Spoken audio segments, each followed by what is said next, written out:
Steve Kim for UCN Live, and I'm here with Stephen Edwards, the trainer of Julian Williams. Stephen, big year. I know December 20th you had one more fight. It's going to be in Shelton, Washington. Kind of a stay busy fight. Map out 2015 for J-Rock Williams, if you had your druthers. We've already been promised 4 fights in 2015. Somebody who's challenged for a world title, somebody who's been on the big stage. I want 4 guys like that, and the last fight culminating in a title shot. Stephen, you take a look at his record. I think it's 17-0-1. I know that one still bothers you, the one with Hugo Centeno. Where do you see Julian in the hierarchy of the junior middleweight division right now? Realistically, I think he has to be in the top 10. I can't see 10 guys in the division being better than him. I think he gets slightly overlooked. He gets recognition, but I think he's slightly overlooked.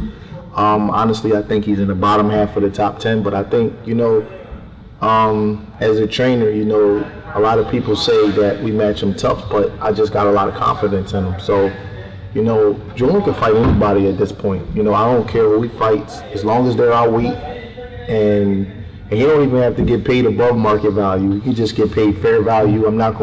He's not one of those kids that wants to negotiate himself out of fights. He could fight anybody. I honestly really believe that, and as far as the young guys, none of them have been in like he has. Mm-hmm. Not one of them. There's something about Julian that speaks to a certain maturity.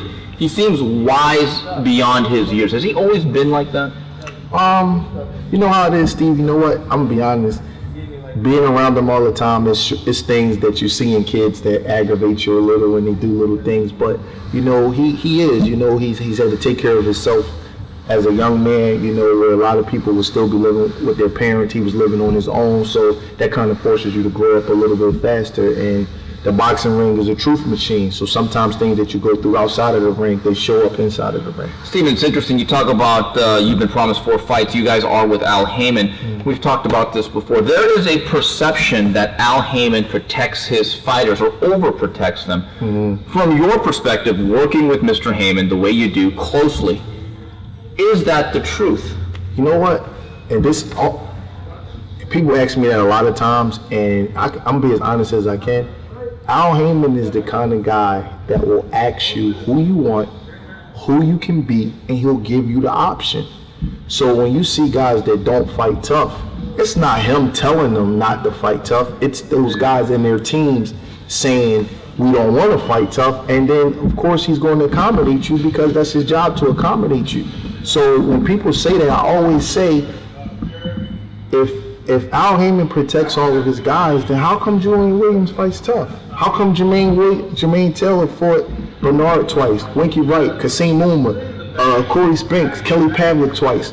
How come Rico Ramos fights twice? It's the guys that don't want to fight. It's not Al Haymon saying, oh my God, please don't fight that killer over there. Because he'll ask me, do you think Julian can beat that guy?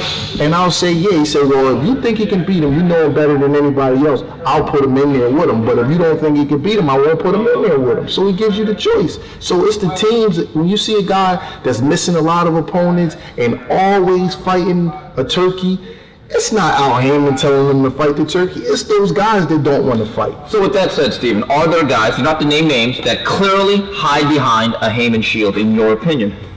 You know what, Steve? I don't want to get into that because I don't care enough. You know what I mean? As long as my kid, I got 2 kids with 3 with Al Haymon, as long as they fight the right fights, because there's the thing.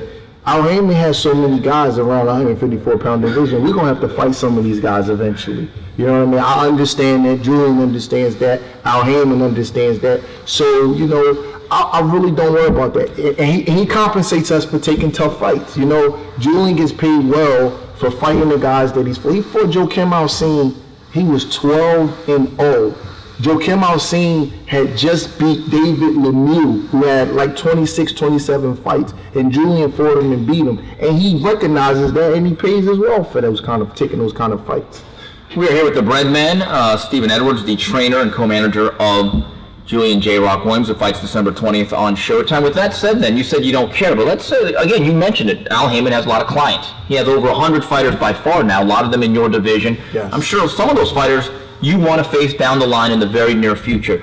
But what if those guys don't want to fight Julian Williams? At that point, Well, what are your emotions on that subject? That is an issue. You know, we've asked for guys, you know, I'm not big on calling people out because it's just not that easy just to get on YouTube or something and make a fight. You know, I understand that this is a business, and Julian is not, you know, right now he's kind of that high risk, low reward kind of guy. So then you do hear rumors like, you know, well, who is he to fight? We don't need to fight that kid. So I understand that, you know, as long as he gets us a suitable guy, he's ranked by the WBC. His next fight is for the WBC, one of the WBC off belts. I think it's America's Continental.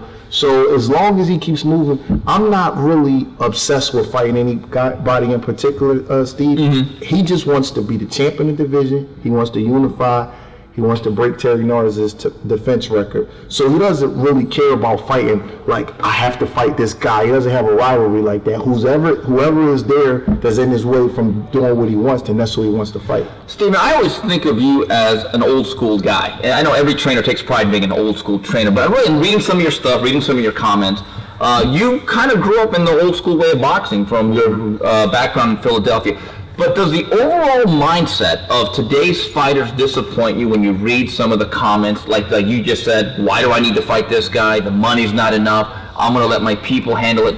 Does that dismay you? Yes, it does. Honestly, you know, I can answer that honestly. It really does. You hear too many guys talking about it's a business. We all know it's a business. You know, you're called a prize fighter, so obviously it's a business. You know, but I don't think it's a coincidence that in this day and age, we always missing fights.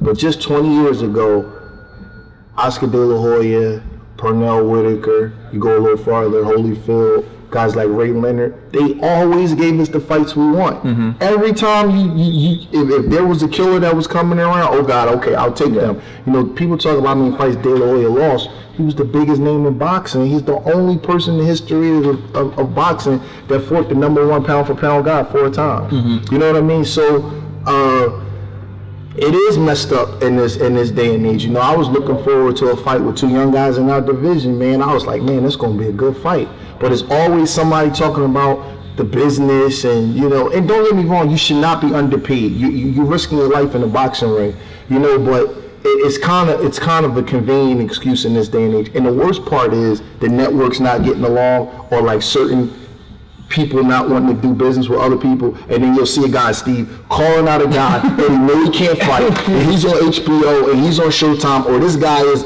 with Top Rank, and this guy's with Haymon or something, and you know damn well they can't fight, and he'll be screaming and hollering their names, and you're like, well, you know they can't fight. Why would you call out a guy that you know for a fact that the fight can be made? It's a lot easier that way. So I watch it, you know, and I'm humble. I don't make a comment because it's not my guy, you know what I mean? He don't do stuff like that, but the overall landscape and the mentality of the way things are now, you know, you can start creeping guys out if you're just not afraid to fight anybody. Mm-hmm. You know, people say what they want about Canelo, but Canelo rumble. Mm-hmm. You know what I mean? If you just go around just saying, you know what, line him, and them up, and I'll fight all of that, will start creeping guys out because everybody hides behind something in this era. And I'm not going to say everybody because there are guys that fight, but I would say 80% of the better guys, they pick and choose. They had 8 picks, and then we say in Philly, killers don't have picks. You line guys up and you fight. Steven, with that said, the man you are aligned with, Al Haymon, currently is not doing business with Top Rank or HBO. Have you made it clear that if there is a fight that we want on the other side of the border, Al, can you make it happen? You know what? We haven't exactly talked about that. Honestly, most of the better junior middleweights are on his side of the border, you know what I mean? So I haven't had that one guy that, you know, that will be keeping us from a fight, you know, that's with Top Rank. I don't even think Top Rank has that many junior. They have Glenn Tapia, you know, him and Julian will be a good fight in New Jersey. So we haven't had that talk, and there's enough guys that he could fight within the next year. But if something comes about, like if Julian is the mandatory and or he moves up to 60. Because at 60, then it's HBO territory, right? Yes, and there's a boogeyman at 60. But I'll tell you this, and I don't mind saying it on camera.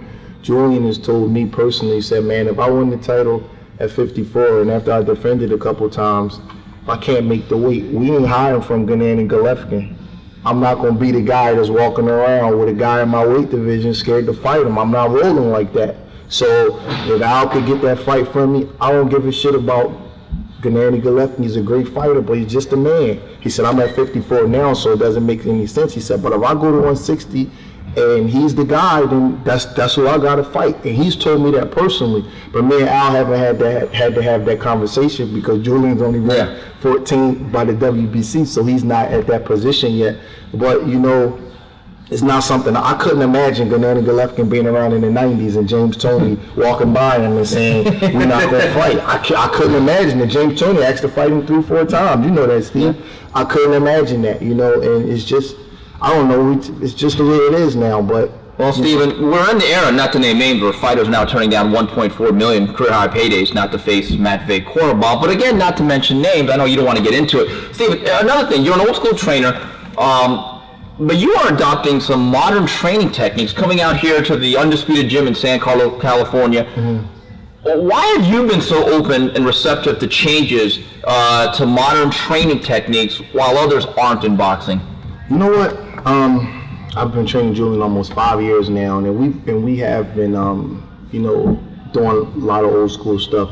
But I noticed little things that would happen to him when he would cut weight. You know, he would get sick every time. You know, because he stays at my house before fights, so I can make sure that he eats right. And he's always getting sick, man. I'm like, what the hell? Why is this kid getting sick? And I would notice that sometimes we would train so hard, his energy levels would be up and down the day after. So one fight, he fought Orlando Lara in New York. I believe it was on the, I'm gonna say Judah Malinaji card. And we, you know, Victor, you know, he had heard about Julian and he, you know, told me he was a pretty good fighter, you know, and he said, you know, he was asking me about rehydration and things like that. And I was telling him what my little problems was. And he said, well, let me get his blood work to see if he has any deficiencies in certain areas. And lo and behold, you know, I won't say what the deficiencies were, but he had mineral deficiencies. I don't know if it was from cutting weight or that was just a genetic thing. And I noticed that his performance changed a lot since then, because when you're sweating constantly, you're losing stuff. So now we got the ability to put things back in him that he's losing. You know, his diet is still not perfect. You know, he eats, you know, he likes pasta. You think the kid was Italian, man. He's a black kid, but he likes Italian food. And he eats a lot of pasta and stuff like that. But he knows what to put in his body now. And you see the difference, because I would see too many sluggish days for my liking, Steve, throughout camp. You know, sometimes people get all up in arms about sparring. Like, you'll see a guy get the better of somebody in sparring, and then everybody be going crazy, but they don't understand what that guy did earlier that day. Right. They don't understand what part of camp he's in. You know, and in this era, I'm not afraid to admit it, Julian don't even spar in the 150s. You know what I mean? He may spar at 59. That's the, you know, he don't even spar. So people don't know what his body is going through. So he may have a sluggish day towards the fight. So it was concerning me to a point, because his reaction time and stuff was going down, and I figured out what was going on. So once I realized that, I said, you know what? I'm open to a lot of you know, new stuff, especially the nutrition. You know what I mean? I still believe in 80% old school training, but, you know, because the reason why he's able to come out here and do all the stuff that you guys are going to show on camera is because of the stuff that we're doing back home. So he's running and he's doing different things back home, you know what I mean? And that prepares him, because when he comes out here, he's like, man, I mean, you've seen him. He just boxed 10 rounds with 2 different guys, then he got on the machine, then he went into the altitude stuff. So he's able to do that because of the old school training. So I believe that only a fool wouldn't take something that's beneficial. So right now we have about 75-25 mix of old school, 25% new technology stuff. But the thing that we do the best that helped us the most out here is the nutrition and the minerals and stuff that we put in. Steven, you are working with Victor Conte. Now, there are widely disparate opinions of Victor Conte. He is a controversial figure. Based on his past, was there any trepidation on your part in working with him? Sure. I mean, you know, people say the past doesn't mean anything, but if that was the case, Steve, when you get a job, why would you give me a resume? You need referrals. Obviously, your credentials mean something. You know, I knew a lot of other teams that were working with Victor. You know, and I knew that they were pretty straight up. You know, I saw that Nonito Donaire won the Fighter of the Year, and you know, it was big on HBO because he was the only one doing drug testing.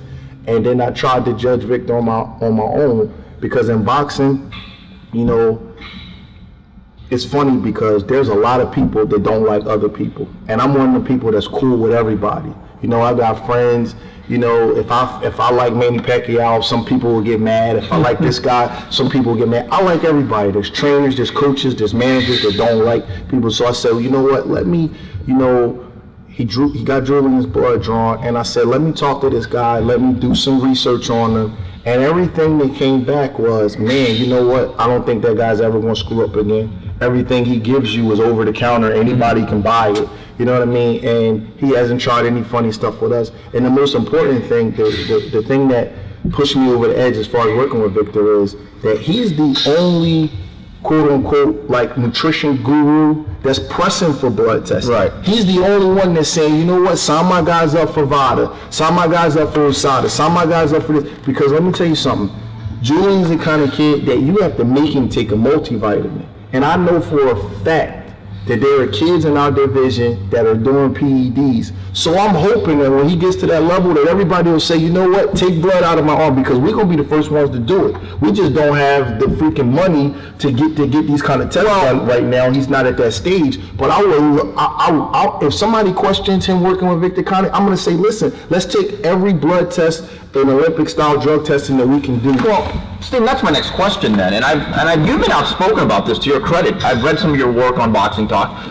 and it seems like an obvious question. It's a two-part question. Number one, is the drug testing protocol in boxing strict enough? And number two, are the powers that be enabling cheating, from the promoters down to the commissions and to anyone else that is associated with big-name fighters who may be stepping over the line?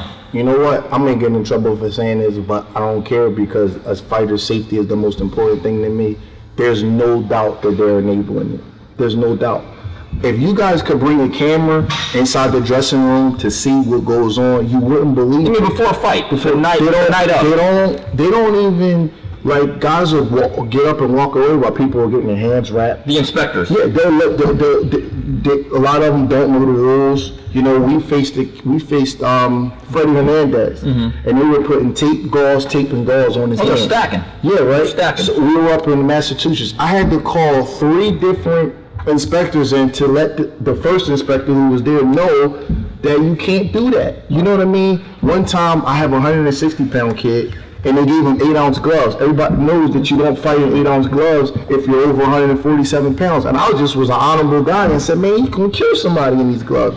The shit that goes on is absolutely, it's just terrible. But to answer you directly, the product that they're putting out is better because there's so much PED use. You know, they can make it this simple, Stephen. I always say this. The networks can simply say, if you don't do this testing, you won't be on here. It doesn't matter with a promoter or a fighter. Everybody, especially in this country, you have to have the networks. That's where the money is. So any fighter that says, well, I'm not going to fight on HBO and I'm not going to fight on Showtime because I don't believe in testing, how obvious would that be? Because the excuse of, well, I'm not going to do it because this guy is asking me to, that would be out the window. Yeah. If the networks are putting you on, they can simply just stop all of the drug use. And in this era, and I don't care who likes it and who doesn't, with all of these guys coming down from these absurdly high weights, and you have the ability to be able to go through camp like that, Steve, with lose 10 pounds right now, and then and then let somebody ask you to do a strenuous activity at a high rate. I guarantee you won't be able to do it. So imagine a guy that's already kind of cut, losing 30 pounds throughout camp, and he still has to train 2 or 3 times a day. You're not doing that without a PED. And they all say, well, it's just a diuretic. That's just like the drug addict that says, well, I only smoke weed. The weed is okay to admit to, but they won't admit to the coke or the heroin that they do. It's almost impossible. And then you'll see a guy gain 25 pounds after the weigh-in. Come on, how are you making it through camps? And there's no coincidence, Steve, that the diuretics mask the strongest. Stephen, with that said, you guys start getting to a position of prominence and you win a title. Julian's a marquee fighter.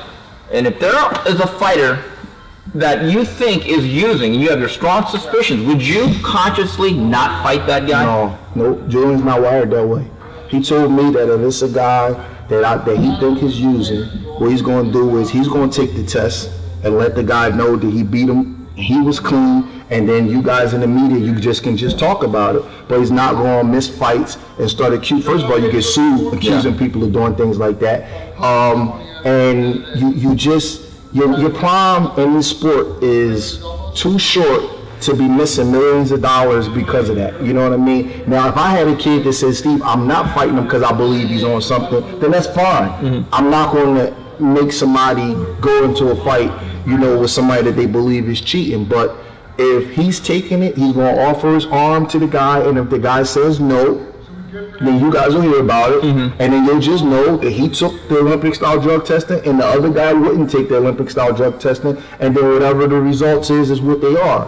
You know what I mean? But, man, Julian grew up rough, man, and I'm telling you right now, Steve, he's not turning down $1 million to fight nobody. He's not wired that way, you know what I mean? We just gonna rumble, and whatever happens, because at the end of the day, it's up to God anyway, you know what I mean? So he's not gonna get into all of that kind of stuff, but I respect anybody that don't want to get in the ring with a PED user. He's just not that way. Stephen, before we wrap this up, you are a consummate Philly guy. So I'm going to give you some names. Just give me your general reactions off the top of your head as I give them to you. I love the Eagles. Okay. Do you love Donovan McNabb? The city's very mixed on him. But okay, Joe Frazier. Great fighter.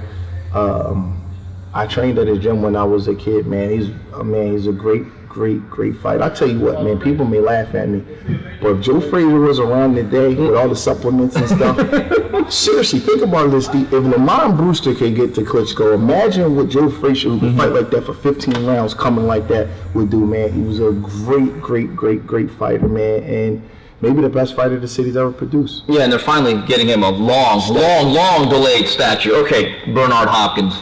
Another great fighter. He's defied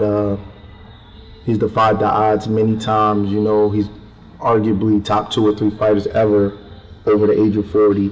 One of the top 5 or 6 middleweights of all times. Just a great fighter, a great mind, a guy that's not the most athletic guy, but a guy who's achieved, his maximum potential, and he's outlasted more talented fighters that come from the era that he was originally in, like Roy Jones and James Toney, because those guys were probably better than him early, but he just stayed greater later. He's a great fighter. All the guys in the gym, they crowd around him and they listen to his stories, they listen to his advice. When he comes in the gym, everybody stops and he listens. He's a great fighter. Personal favorite of mine when I was growing up, Meldrick Taylor. Oh man. When I talk about Meldrick Taylor, I get tears in my eyes, man. He's not doing that great right now. No, he's not. I'm gonna leave it at that. What Richard Steele did to Meldrick Taylor, man, in my opinion, was just like, that was one of the most heartbreaking things I've ever seen in my life. I still can't believe he stopped that fight, man. This is not a popular opinion on the West Coast. I agree. I think that was a bad stoppage. George Benton. You know what, man? I have Julian look at Mr. Benton because he does little things in the pocket. He's a very, very underrated fighter, man. It's a shame. What about George Benton as a trainer, though? He might be in the Mount Rushmore, right? He doesn't get a lot of recognition because Lou Duva was a little bit louder and had a little more boisterous or whatever. But yeah, think about the guys that he developed from that 84 Olympic team, man. You got some monsters on that team, man. He developed those guys, man, with the best 2 being Holyfield and Whitaker and Meldrick Taylor also. Yeah. George Benton was a great, but people just recognize him as a trainer, Steve. He could fight. Yeah. If you watch him, he could really fight, man. He does some cute. You think James Toney's cute? He's as cute as James Toney, man. He just fought in the era where he couldn't really, break through and get that title shot. The era of Willie Monroe, Benny Briscoe, Cyclone Hart. I see Mr. Hart at the gym. He has a son named Jesse Hart. Yeah, super middleweight prospect. Yes. And one of his other sons trains fighters at our gym named Chip. Man, I can't believe Marvin Hagler came to Philly to fight all those killers, man. Different era, right? Man, could you believe that? In 9 title fights, dude? Yeah. That's just, and he fought them all like 2 or 3 times. That's just nuts. But that was a rough era, man. I teased Julian all the time and said, man, you wouldn't have made it in the 70s, man, with those killers walking around. I always tell him that, man. He just laughs like, yeah, those guys were tough, man. Fighting 15 rounders like that, and everybody has 50, 60 fights in their career. That wasn't easy. Final name, a personal favorite of mine, a guy I believe is vastly underrated for whatever reason as a trainer, Bowie Fischer. Yes. I haven't had as much contact with him as I had, let's say, like a Nazem Richardson, but I do remember him being in the gyms with Bernard when I was a little younger. I'm gonna tell you something that's funny, man. Philly has some good trainers, Steve. If you guys ever get a chance to come out, we got some good trainers, man. We got Nazem Richardson, you got Buddy Osborne, you have Danny Davis, you got a younger guy named Hamza Muhammad. He has a national champion named Stephen Scooter Fulton, that just signed with Al Haymon. I apologize if I leave anybody out, but you got to really match wits in the gym with Philly, man. There's some good guys. There's Bozy Ennis, yeah, his sons, his youngest son, man. This kid's good enough to be an Olympic. So even though Philly doesn't have a great fight scene, I mean, they don't have the regular amount of shows anymore. There are still fighters coming out of the city. I'm gonna of tell you why. love. Right now, we're about to go into a golden era of Philadelphia fighters. Really? Yes. Think about this. You got Julian Williams and Jesse Hart that are leaving the prospect stage and about to go to the contender stage. You got Danny Garcia, you got Bernard Hopkins, who are upper echelon champion type. You got Brian Jennings, who's about to fight Klitschko. And you got Gabe Rosado, who's fighting on HBO. You got Carl Dargan, who's at the similar stage as Julian Williams. And we got about 7 or 8 kids that are about to turn pro that can freaking fight, man. We don't have to come out here for sparring. We come out here to do other stuff because we can get work. We're about to go into a slight little golden, especially if like Julian or Jesse or one of them can win the title along with Danny. We're going to go into a little golden era. The problem with the Philly fight scene, to be honest with you, is the commission makes it kind of tough for opponents, and we have same day weigh-ins in Philly. And I know everybody talks about the old school stuff, but this is one thing that I'm not old school about. Where if a kid can go right across the bridge in New Jersey and do a day before weigh-in and fight at the weight class that he's going to be competing in big fights, why would he fight in Philly and have to do a same day weigh-in? And most times the weigh-in is going to be like a 10, 11 o'clock in the morning, and then you got to fight 6 o'clock at night, and you're not used to that. So you're not going to get the better kids fighting in Philly unless they start doing day before weigh-ins on a consistent basis. Now it's like some fights they'll do it, some fights they won't do it. But it's a shame because there's a lot of good fighters that are born and raised in Philly, but we don't have casinos and we don't have anybody throwing consistent shows all the time. Because if you saw how many good kids that were in the city, if you saw this gym right here, there's 10 kids that could come from Philly and beat up all the kids in this gym. And I'm not exaggerating or putting it down, but it's not even, the only thing that can compare to that is LA. But the difference in LA and Philly is, and people that from LA don't like to admit this, those kids weren't born there. They all kind of just migrated and came to the area. But most of the better fighters, they weren't born and raised there. They just come out there to train. And Philly, nobody comes to cold ass Philly to train unless you're from there. And we got kids in every gym that can fight. So that's what the difference is. Steve, thanks for the time. There it is, the bread band. Stephen Edwards. This is Steve Kim for UCN Live.